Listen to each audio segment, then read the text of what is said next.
I don't buy the idea that, whatever was going on, he just ducked a subpoena. I can't believe that." The voice is calm, almost resigned. "It's simple. It's about 70-30. 70% is respect. 30% is the memory of a man Hollywood believed could do anything. Sing, dance, act. Walk into a room and bend its mood with nothing but a grin. That's how most people remember Sammy Davis Jr., a flawless entertainer, the glittering heartbeat of the Rat Pack. But far fewer remember what he could never outrun. Behind the tuxedo and the spotlight, there was said to be a secret that followed him long after the applause faded. In the hidden corners of Los Angeles, in the 1,960 seconds, when the city smelled of gasoline, liquor, and ambition, he was rumored to slip into midnight gatherings. Velvet robes brushing against marble floors, black candles burning low in heavy brass holders, strange symbols traced into the air, never spoken aloud. Friends insisted it was a joke, a prank played by a restless showman. Others swore it was anything but. So how did a child prodigy from Harlem, once held up as a symbol of black excellence, become entangled in whispers of occult ceremonies and forbidden promises? Behind the easy smile of the Candyman, there was a shadow most people never imagined. A man pulled between faith and fame, between survival and something far darker than anything the spotlight ever revealed. Tonight, we reopen the sealed file on Sammy Davis Jr. and ask the question Hollywood never wanted on record. To understand that question, you have to go back to where it all began. Harlem, winter, December 1925. Cold air threading through narrow streets, jazz leaking through cracked windows of brownstone buildings, laughter spilling from basement clubs where music was not just entertainment, it was a way to eat, to breathe, to forget. In one of those dim rooms, a boy named Samuel George Davis Jr. took his first breath, the son of two vaudevillians who lived on rhythm instead of rest. His parents, always on the road, built their lives on cramped trains, backstage mirrors, and the sound of applause. His cradle was not comfort. It was motion. It was tickets punched at midnight, stage lights flaring in his eyes, and the muffled roar of an audience on the other side of a curtain. Before he could write his own name, he already knew how to hit a mark. At just 3 years old, Sammy stepped into the Will Maston Trio, a small touring act that played smoky bars, cramped nightclubs, and backroom stages across the country. While other children lined up for school bells, he took his lessons under spotlights, learning timing instead of arithmetic, reading an audience instead of a textbook. He learned the language of a crowd, how a pause could be louder than a punchline, how a smile could deflect cruelty. On those tiny stages, the child became a showman, and the showman became his armor. The Great Depression turned entertainment into a lifeline. Work meant survival, and the trio kept moving. By the time he was a teenager, Sammy had crossed more state lines than most grown men. Train cars, cheap hotels, and second-hand suits were his textbooks. But the applause that followed him from town to town stopped at the edge of the stage. Outside, the lights went dark. On the streets, he was just another black boy in a country that treated his brilliance as a threat. The spotlight could protect him for an hour. The world outside never did. Then came 1944. The draft notice? Sammy traded tap shoes for army boots. The war was cruel, but the racism that greeted him in uniform cut deeper. White soldiers mocked his size, his nose, his skin. They wrote slurs on his locker. They broke his nose. They beat him for existing in the wrong body in the wrong barracks. One night, out of options, he fought back the only way he knew how, not with fists, but with performance. He sang, danced, and joked for the same unit that had tormented him, and for the first time, the beatings stopped. The army had become a twisted kind of stage, and it taught him a brutal lesson. Performance could be both shield and weapon. He learned how dangerous it was to be seen and how powerful. After the war, America shifted. So did Sammy. He returned to the Will Maston Trio, sharper now, his style honed by pain and discipline. His timing was perfect, his charisma impossible to ignore. It didn't take long for the industry to notice. Frank Sinatra saw him first, not just as a dancer, but as an event, a phenomenon wrapped in a 5'5" frame. Sinatra recognized something in him, a refusal to surrender. By the mid-1950s, Sammy Davis Jr. had already broken one of the toughest barriers in American show business. He became the first black entertainer allowed to headline in segregated Las Vegas, a triumph carved into neon and cigarette smoke. But that victory came with a cruel twist. He could command the stage, sell out rooms, and make casinos a fortune, yet still be denied the right to walk through the front door or sit at the tables he filled. He smiled for audiences who weren't allowed to dine with him. He dressed for rooms that refused him basic respect. Still, he kept going. One show, then another. One barrier shattered, and then the next. Eventually, Hollywood was forced to bow and call him what he had already proven: he was Mr. Show Business. Then came the Rat Pack. Sinatra, Dean Martin, Sammy, kings of the night. They drank together, gambled together, turned the Las Vegas Strip into their private kingdom.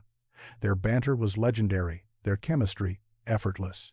But behind the tuxedos and the clinking glasses stood a man still negotiating for his place in a world that cheered his voice while questioning his very presence.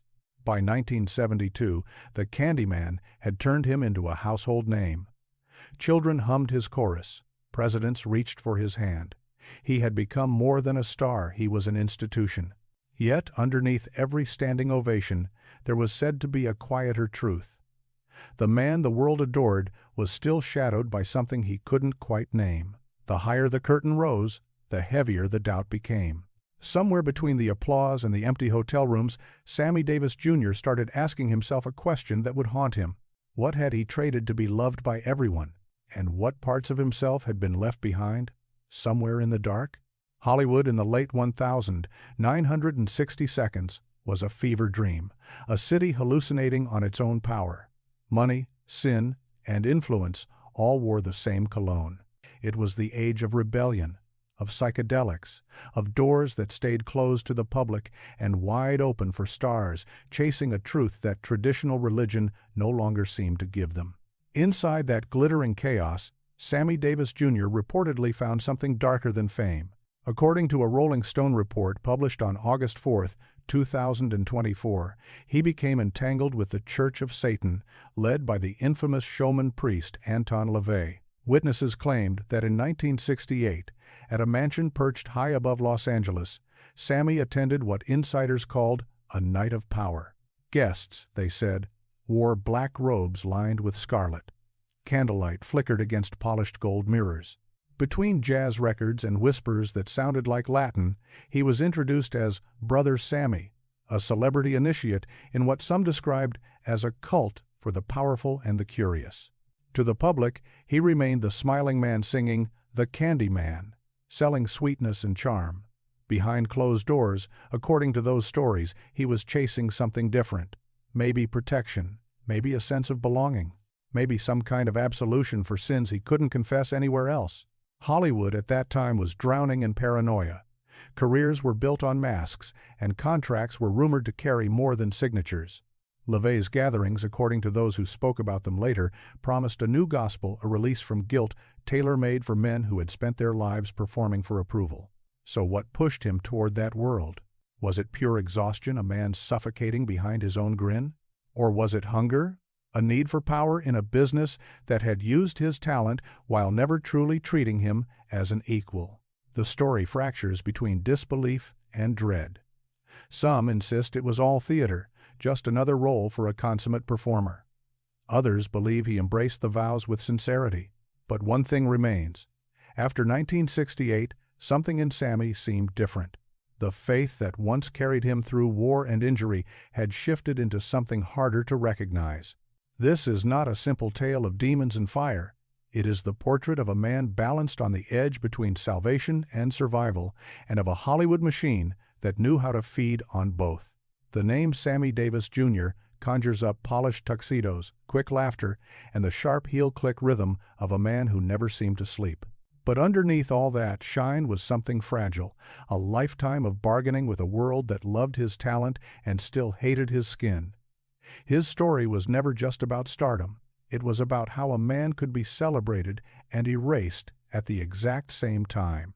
It began, once again, in those back rooms of Harlem where the glow of the Apollo Theater flickered like a promise. Sammy Davis Jr. was born on December 8, 1925, to two working performers, Elvira Sanchez, a Cuban-born dancer, and Sammy Davis Sr., a vaudeville entertainer. They weren't famous. They were survivors, people who knew that applause might be the only paycheck that arrived on time. By the time Sammy turned 3, the stage had already claimed him. He joined the Will Maston Trio, traveling with his father and his Uncle Will. There were no toys, no stable classrooms, only train cars that smelled of coal and metal, smoke-filled bars, and budget motels where the wallpaper peeled like old makeup after a long show. While other children learned to read and write, Sammy learned to stay on his feet. He dodged beer bottles, memorized routines, and timed his tap steps between the laughter of half-drunk strangers. His childhood vanished somewhere between curtain calls and closing times. The stage gave him purpose, but it quietly stole his innocence. At 9 years old, the trio played a small southern town. After the show, a white waiter refused to serve them. As his father argued, Sammy stood in silence, clutching his tap shoes like armor. That moment left an imprint. It was the first time he truly understood that talent could open doors on stage, but not in life. Talent couldn't buy dignity. Years later, war would repeat the same lesson, only louder. In 1944, Sammy was drafted into the U.S. Army. Officially, he was there to entertain troops. In reality, he found himself surrounded by hostility from the men in his own uniform. His size and his skin color turned him into a target. Fellow soldiers mocked his nose, scrawled slurs across his locker, and, according to later accounts, beat him so badly that his jaw had to be wired shut.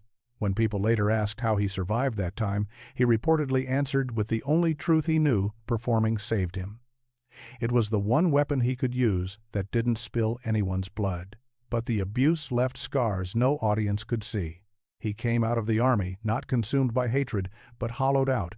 Discipline and humiliation had been drilled into him in equal measure. That combination, pain wrapped inside perfection, would define him for the rest of his life. When the war ended, the world felt new, and Sammy was determined to claim his share of it. In 1951, the Will Maston Trio landed a major booking at Ciro's, an elite Los Angeles nightclub known for its wealthy, mostly white clientele. At first, the room barely looked up. Then Sammy began to sing Laura. His voice slid through the air like smoke over silk. By the time he reached the final note, the crowd was on its feet. It wasn't just applause, it was a rare kind of acceptance, a black entertainer conquering a white Hollywood audience on his own terms. That night, according to multiple accounts, Frank Sinatra was in the room. It changed everything. Sinatra admired his precision, his humor, and his refusal to fold, no matter how rigged the game seemed.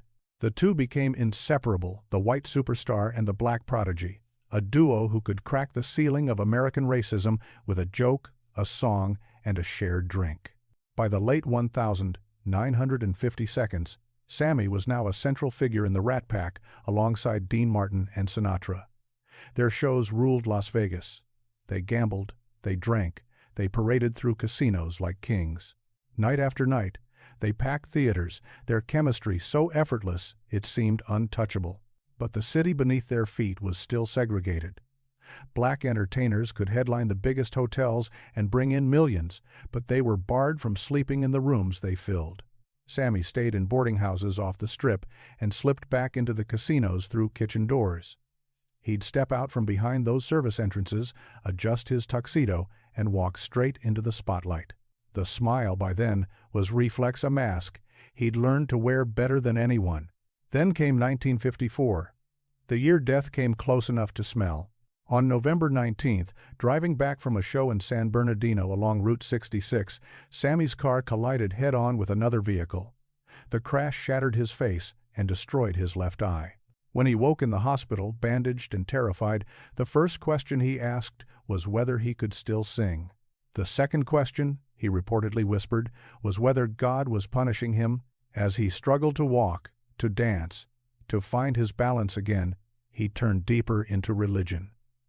The idea of one true faith soothed him at first, but the more he read, the more contradictions he saw. A visiting rabbi told him stories of Judaism, of exile, endurance, and a people who survived by stubbornness and covenant. Those stories felt familiar.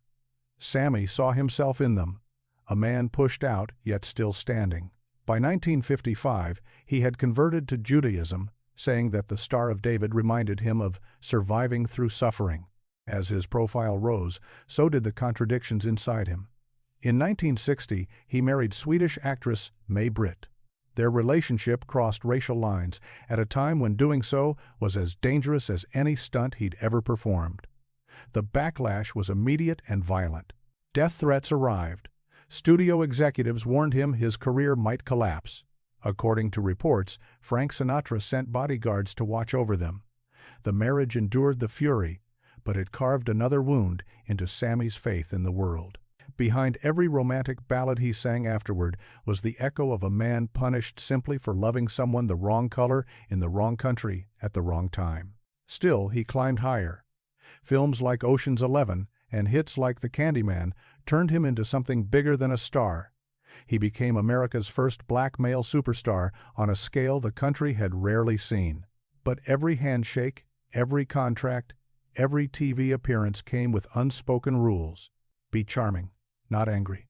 Be grateful, not political. Be dazzling, not dangerous. Every time he smiled for the cameras, a little more of his true self slipped into the background.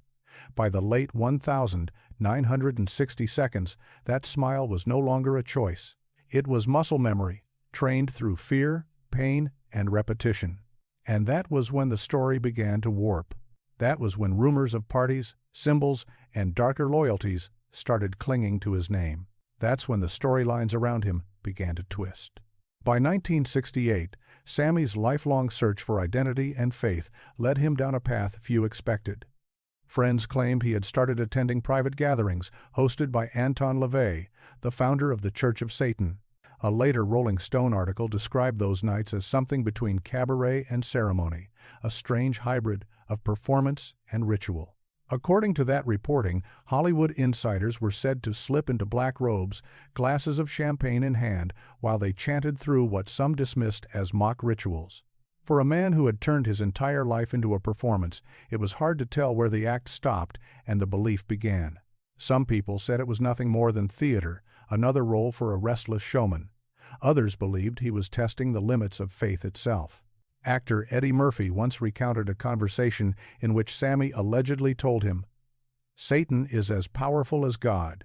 You just have to know how to deal with him." Whether that was metaphor, provocation, or conviction, no one could say with certainty, but from that moment, the rumors clung to him like smoke. Money didn't save him from the shadows either. By the 1980 seconds, years of excess had caught up with him.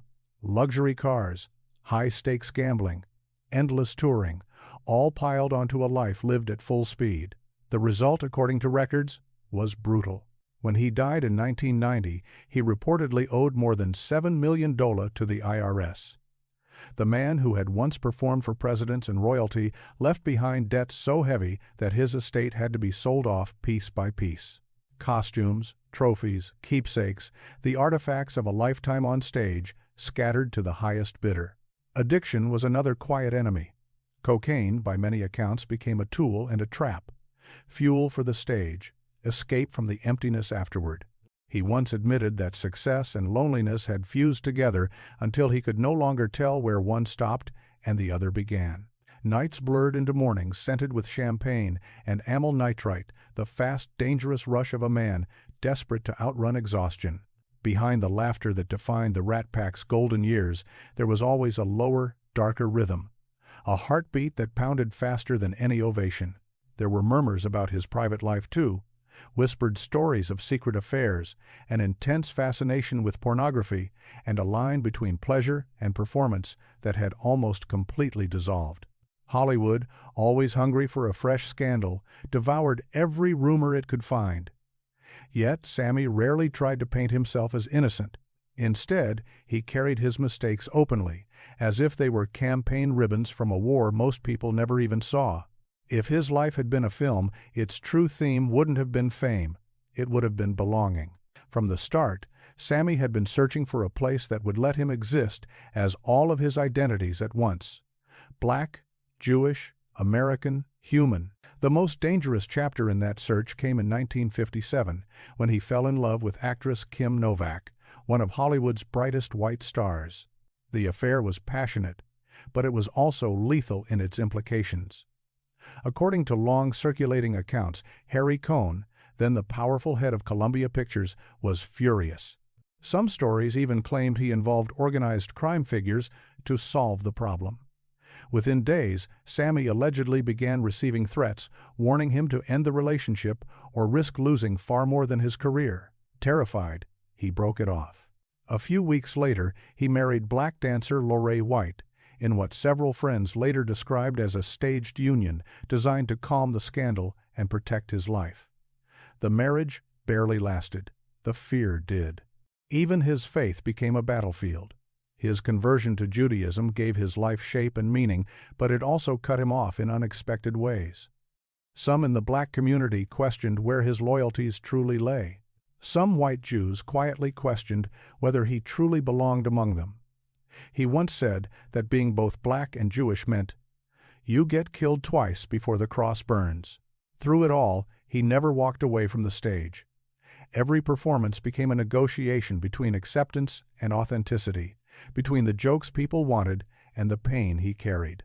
He sang, "I've Gotta Be Me." But very few understood how tragic that title sounded coming from his mouth. In the end, the legend of Sammy Davis Jr. was built on contradictions. A man who talked about God but was linked to the devil, a performer who gave joy while living in quiet sorrow, a survivor who pushed through racism yet was ultimately consumed by the scars it left behind. Behind the polished figure known as Mr. Wonderful still stood that boy from Harlem, the one who never stopped dancing, not because he loved constant motion, but because, for him, silence was worse. And when the light finally began to fade, one question lingered over everything he had done, every rumor, every compromise. Did Sammy Davis Jr. really sell his soul? Or did the world simply take it from him, one ovation at a time? If you really want to understand Sammy Davis Jr., you have to strip away the headlines, mute the hit records, and look at the deal beneath it all. Not a contract on paper, but a bargain older than the entertainment industry itself. A quiet arrangement offered to almost every black artist who ever stepped into a spotlight in America. The terms were always the same. We'll turn you into a legend, but only if you play by our rules. Every stage he walked onto came with a trade-off. He gave up pieces of his dignity in exchange for visibility. He swallowed his anger so he could be accepted. Out in the open, in a country still carved by segregation, he became a symbol of progress, proof that a black man could stand center stage and make the room erupt. But behind closed doors, the old rules never really changed. He was still directed toward the service entrance, still reminded of his place. The paradox was brutal. The brighter his spotlight burned, the longer and darker his shadow stretched behind him. The entertainment world of the 1,950 seconds and 60 seconds was built on illusion, and Sammy played that game better than almost anyone alive. He laughed louder, danced faster, smiled longer than anyone asked him to. On camera, it looked effortless. Off camera, it was fatigue, the deep, bone-heavy tiredness of a man who knew he could never afford to stop performing, even alone in a room. To white America, he became the safe version of blackness. Charming, quick-witted, non-threatening. He could trade jokes with Sinatra on stage, but he still wasn't welcome in the same swimming pool. He could make middle America rise to its feet, as long as he didn't remind them of the chains still rattling beneath their applause. So he learned to become a shapeshifter, part vaudeville clown, part illusionist, part survivor. But survival, especially in that world, carries a cost. At the height of his fame, Las Vegas was not just glamorous, it was controlled. The mafia, according to numerous accounts, ran the casinos and watched every move the Rat Pack made. Every drink poured, every show scheduled, every bet placed happened under their eyes. Sammy learned early that nothing on the Strip went unnoticed. One insider later claimed that when he tried to push for equal pay in 1961, the answer didn't come in numbers on a contract. It came as a physical warning, a reminder delivered by men in immaculate suits of who really owned the stage he stood on. From that point on, he stopped trying to fight the system head-on. Instead, he adapted. He played the game. He didn't exactly sell his soul. He rented it out to record labels, casino bosses, movie studios, to anyone who promised him a sliver of eternity in exchange for compliance. The more famous he became, the less control he seemed to have over his own image. Even his conversion to Judaism, something that had once been deeply personal and spiritual, was twisted by tabloids into a gimmick, a publicity stunt, not a serious searching of faith. The disconnect between who he was and who the world wanted him to be began to chew away at him from the inside. The duality was relentless. On stage, he was Mr. Wonderful, the man who could outdance, outjoke, and sometimes even outsing Sinatra himself. Off stage, he often felt like a stranger inside his own life, caught between communities, never fully rooted in either. He wasn't completely embraced by many in the black community, who sometimes saw him as too accommodating, too cozy with white power structures. And he was never fully accepted by white Hollywood as one of their own, no matter how many rooms he lit up. Writer James Baldwin once remarked that Sammy Davis Jr. had to choose between greatness and madness. Some observers believed he ended up choosing a little of both. That madness wasn't clinical insanity. It was the constant strain of being too extraordinary to ignore and too black to be allowed real peace. There is a story that rarely makes it into the polished biographies. In 1970, at a private party in Beverly Hills, Sammy was said to have walked in wearing a red satin cape embroidered with occult symbols. Guests laughed, assuming it was a joke, a prank from a man who loved theatrical entrances. He had always adored showmanship, and this felt like another stunt. But one friend later insisted the symbols stitched into that cape were not random. They were allegedly pulled directly from Anton LaVey's Church of Satan rituals. Whether that story was exaggerated, misunderstood, or entirely accurate, no one could ever fully prove. In the end, whether it was parody or belief almost didn't matter. As an act, it was rebellion. By draping himself in imagery others feared, he was sending a message back to Hollywood. You may control my contracts, my venues, my public smile, but you don't own my soul. And yet, deep down, he seemed to understand the cruel truth. He had spent his entire life feeding the very machine that exploited him, offering it his talent, his time, his body, and yes, even his pain, all while keeping that practiced grin in place. Sammy Davis Jr. became the perfect symbol of a uniquely American contradiction. Adored, used, celebrated, discarded, all at the same time. That was the price of being Mr. Wonderful. Fame had stamped his name into history, but it had also hollowed him out. In trying to belong everywhere, in every room, every crowd, every community, Sammy Davis Jr. slowly ended up belonging nowhere at all. To really see who he was, you have to dim the lights of Las Vegas, mute the laughter of the Rat Pack, and stare into the machinery underneath the glamour, the gears where a man's brilliance was forged out of exploitation and shadow. He was born in an America where black men were not expected to dream, only to survive. By the time he reached the height of his fame, he had become living proof that those same men could make their oppressors stand and applaud. His rise wasn't just his own story. It mirrored the path of almost every black entertainer who crossed the invisible line from survival to spectacle, from the minstrel shows of the 1,920 seconds to the Rat Pack stages of the 1,960 seconds. So when people whispered that Sammy Davis Jr. had made a deal with the devil, they weren't entirely wrong, just imprecise. The devil in his life was never a horned figure in a red cloak. It was the system itself. The Church of Satan meetings, the parties, the symbols, all of that, according to many accounts, was a kind of theater. What felt more real was the spiritual bankruptcy that fame demanded from him day after day. The true devil in Sammy's story was the seductive promise that you can have everything, money, power, adoration, as long as you stop asking who you really are. He was not alone in facing that paradox. Every major artist who rose during the civil rights era walked the same tightrope. To be visible, they often had to scrape away parts of their identity. To be loved, they had to act innocent while carrying the weight of guilt, anger, and generational trauma. In a way, Sammy Davis Jr. became one of the first celebrities to turn that unspoken contract into performance art. His alleged presence in occult circles was not only defiance, it was a kind of confession. The rituals, the costumes, the whispers in darkened rooms, they could all be read as metaphors for what the entertainment machine had already done to him. He had become both priest and sacrifice, officiating at the altar of fame while quietly mourning everything it had taken from him. Viewed through that lens, the idea of his pact with Satan becomes almost poetic.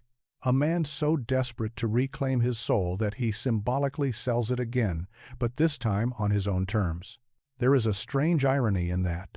The same forces that oppressed him also made him unforgettable. His pain, his compromises, his contradictions, these are the very reasons his name still echoes through history. Sammy Davis Jr. may have lost pieces of himself in order to survive, but in the process, he carved out a legacy that cut across both race and religion. In the vast theater of American entertainment, he wasn't simply a villain or a saint. He was a mirror. He reflected back the brutal truth of the system, how it turns mortals into gods, then devours those gods to feed the next wave of stars. In the end, the pact was never really about Satan. It was about the bargain every artist risks, making the moment they let fame stand where faith used to be. By the end of the 1,980 seconds, Sammy Davis Jr. was no longer just a star. He was a relic from another era, a man standing in the doorway between old Hollywood and something new he didn't fully recognize. Younger artists were chasing hip-hop, music videos, and MTV fame. The lounge era he had helped define was fading into nostalgia. His body, worn down by decades of cigarettes, alcohol, late nights, and relentless touring, started to betray him one piece at a time. In August 1989, doctors delivered a verdict that felt like a cruel joke on a singer throat cancer. The very instrument that had carried him through wars, segregation, and superstardom was turning against him. He refused surgery, terrified of losing his voice completely. Instead, he chose radiation treatments, clinging to the hope that he could save both his life and his sound. The therapy didn't save him. Friends said he kept stepping onto stages until his body simply could not obey anymore. The tuxedo hung looser. The famous smile took longer to appear. But he still ended his shows the same way, a deep, almost apologetic bow, as if asking forgiveness for something no one else could name. On May 16, 1990, the final curtain came down. Sammy Davis Jr. died in his Beverly Hills home, surrounded by family and the invisible crowd of every audience he had ever entertained. When the news broke, headlines called him the last great showman. Few of those headlines mentioned that he died owing roughly $7 million to the IRS. His estate was gutted. Jewelry, awards, costumes, and personal memorabilia went up for auction. His life dismantled into lots and catalog numbers. Then something stranger began to happen. As biographers revisited his story, old whispers rose back to the surface. The parties, the symbols, the rumored pact. One former assistant claimed Sammy kept a locked trunk in his dressing room for years, a trunk allegedly labeled The Agreement. No one ever saw inside it. After Sammy's death, that trunk, if it existed, vanished. Maybe it was real. Maybe it was nothing more than a story, another illusion crafted around a man who had spent his entire life turning illusion into art. But whether myth or memory, The Agreement became the perfect final chapter, a reminder that some parts of Sammy Davis Jr. were never meant to be neatly explained. In those last months, as he faced the end he had outrun for so long, he reportedly turned back to prayer. Not to LaVey's theatrics or to whispered rituals in candlelit rooms, but to the God he had been searching for since that car crash in 1954. He put his Star of David back on the same one he'd worn after the wreck that took his eye. It hung over his hospital bed, catching the light in the quiet afternoons. Maybe that was his real covenant all along, not with darkness, but with survival.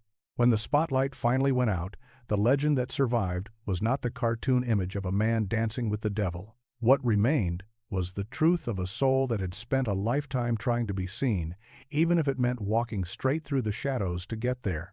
Because in the end, Sammy Davis Jr. didn't really make a pact with Satan. He made a pact with us, the audience.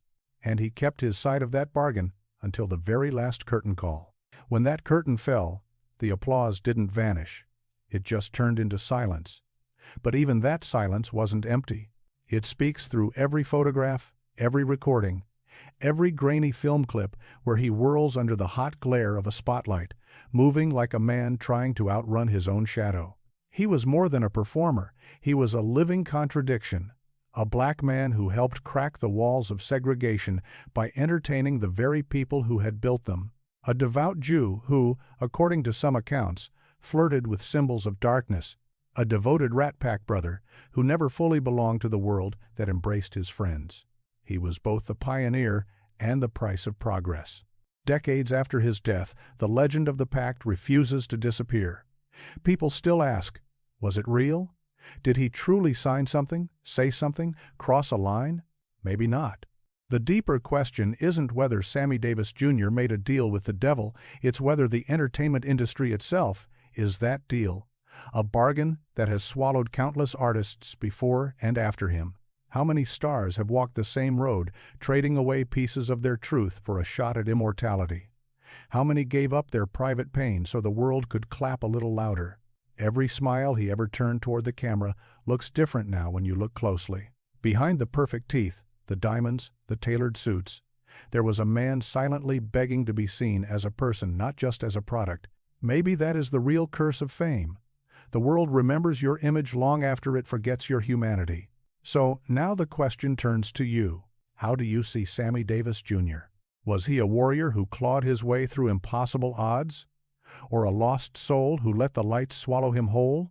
Was he a victim of a merciless system, or a man who managed to outplay that system in ways we still don't fully understand? Tell us what you believe, because every perspective adds another missing piece to his mystery. And if you want to keep pulling back the curtain on stories like this, the hidden histories, the forbidden bargains, the fame that came with a devastating price, stay with us for the next chapter, where we explore 10 celebrities who were rumored to have traded their souls for stardom. The spotlight always fades, but the shadow